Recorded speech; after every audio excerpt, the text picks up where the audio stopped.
Social pessimism is a pessimism of politics, of the structures of society and the economics that drive them. Social pessimism takes the same view that existential pessimism takes of existence and narrows it, applying to what Eugene Thacker called the world for us. This is the world that we, as human beings, interpret and give meaning to, the world that we relate to or feel alienated from, the world that we are at once a part of and that is also separate from the human. That, of course, can also mean what we call the natural world, but as we humans experience the natural world in terms of what we can gain from it, it also counts within social pessimism. In fact, in terms of climate change, particularly so. Social pessimism does not necessarily reject existential pessimism, it just has no real need for it. It doesn't matter to the social pessimist if life is suffering or not.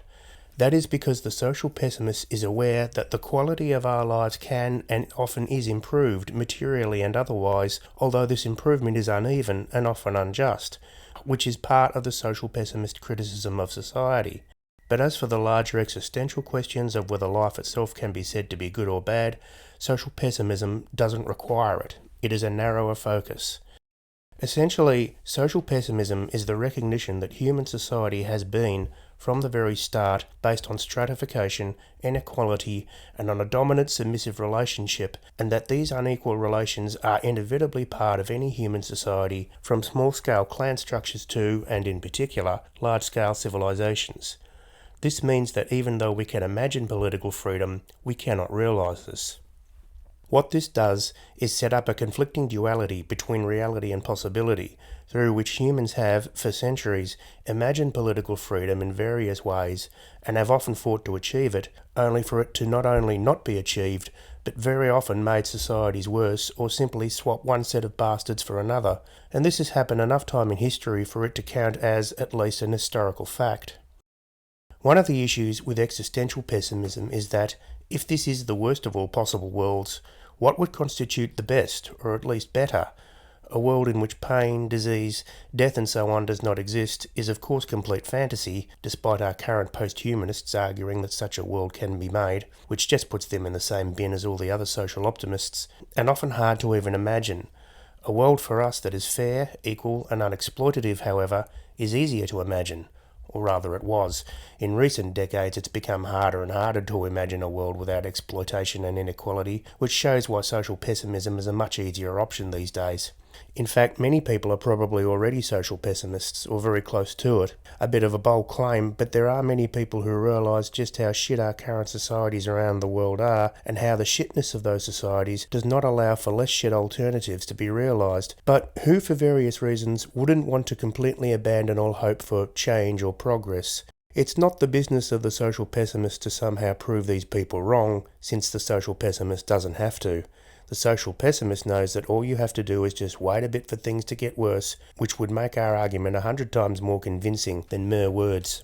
Social pessimism is not necessarily against social improvement either. In fact, to be opposed to social improvement would be hypocritical. If you're going to despair at the state of society, why would you feel bad about bits of it getting better for people, especially people who really need it? But, perhaps obviously, social pessimists aren't interested in getting caught up in the optimism, however desperate, of people who feel that they can change the world for the better. Social pessimists know that this is impossible, because social pessimism is the realisation of the lack of social and political agency that the majority of us have. Here, perhaps, is social pessimism's trenchant observation. Despite every claim to the contrary by reformers of every type, stratified societies are above all about who has power over who. Power is the vital social element.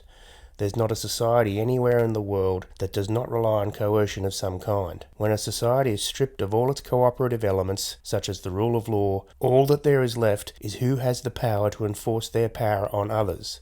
There is where the real starting point of any human society is, notwithstanding any social contract. And in stratified societies, such power is already in the hands of those society's ruling classes. For people in the classes below, however much society as a whole may rely on their labour, to believe that they have social agency simply through conventions like elections or protesting or whinging about it in social media or whatever is simply self-delusion, a useful one for society as a whole and particularly for those in charge. This being so, it isn't necessary to say that certain ideologies, like capitalism or communism or liberal democracy or fascism or whatever, are the real problems, with only one of them needing to replace all the others.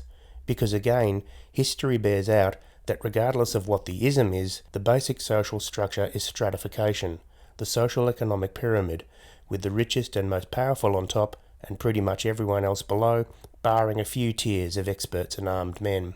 In their book, The Dictator's Handbook, Bruce Bueno de Mesquita and Alistair Smith say that political stratification, from the point of view of the ruling class, can be set as the nominal selectorate, the real selectorate, and the winning coalition.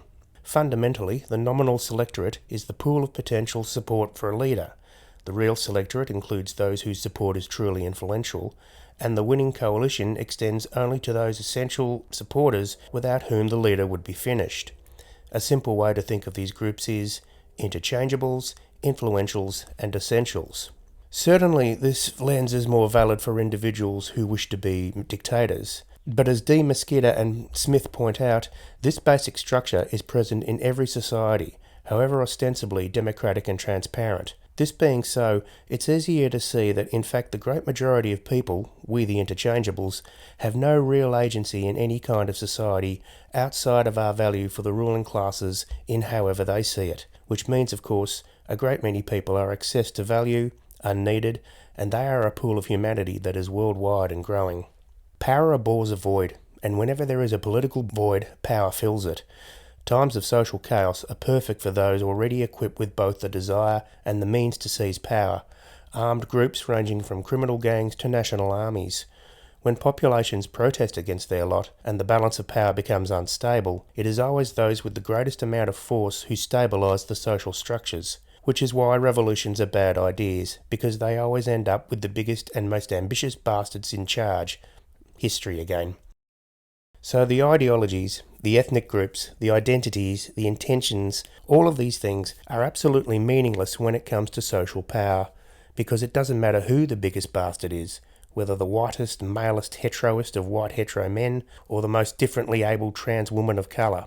Social pessimists are not interested in the melanin count in the skins of rulers, what their opinions on representation of people of colour in Shakespeare performances are, what they eat, or indeed anything about them at all. All social pessimists care about is the fact that whoever is in charge can and will smash to pieces any group that they want to, for whatever reason they want to, in democratic countries, as long as the paperwork is clean. Is this too cynical of you? Social pessimists don't care. Social pessimists are fed up with the delusion of society as being something to benefit every single one of its constituents, regardless of what their needs are, when the stark screaming truth is huge numbers of social constituents can, as far as their society is concerned, get fucked. Is it too reductionist? Of course it is, but it doesn't have to not be. The blank assessment is, human society, the world for us, is bad and getting worse and not going to get better. From now on there is no improvement, no progress as the Enlightenment liberal project would have it. There is only growing poverty, greater wealth disparity, fewer protections by law, more and more political insanity, and below all, the changing environment which leads to more natural catastrophes. Given this, there is no need for social pessimists to consider whether the will exists, or whether boredom is a form of suffering, or whether the ultimate aim of all life is death, or whether Pollyannaism prevents people from realising that their individual lives are worse than they think because they have to stand in queues sometimes. Social pessimism is the pessimism of bad enough, the here and now in the world for us, a pretty run-of-the-mill, somewhat unintellectual pessimism that can only cope with the despair of living in a world for us that is so incredibly shit it gets even shitter. That's bad enough.